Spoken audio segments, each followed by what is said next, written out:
Dobrodošli, dragi prijatelji. Donosim vam tople pozdrave sa juga s prijateljske Makedonije.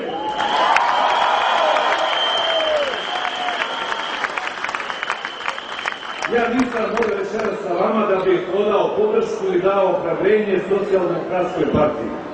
Jer kad vas vidim, kad vidim koliko vas je, kad vidim kakva je ova energija, volja, entuzijazam, vama dopunsko ohrabrenje ne treba. Vi imate hrabrost i za vas i za nas.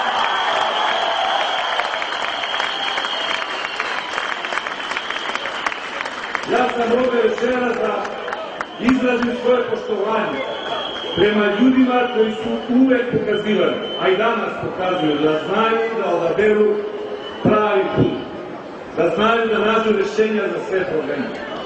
Ljude koji su pokazali da znaju da ujedine, a ne podele i zavade narod. Ljude koji su pokazali da znaju da grade, a ne da ruše.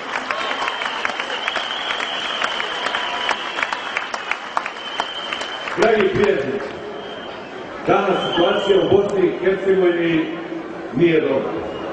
Ljudi se susreću sa mnogim i teškim problemima. Žele da vide te probleme rešene. Da li je to moguće? Jeste, moguće.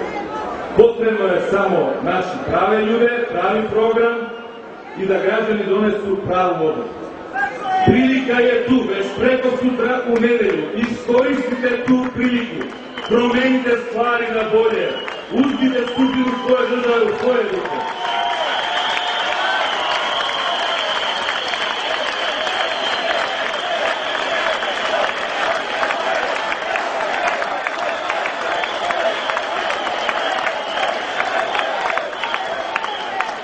Željko Komšić za predsjedništvo, Zlatko Ladundžija za premijera, to je pobednička kombinacija za Bosnu i Hercegovinu.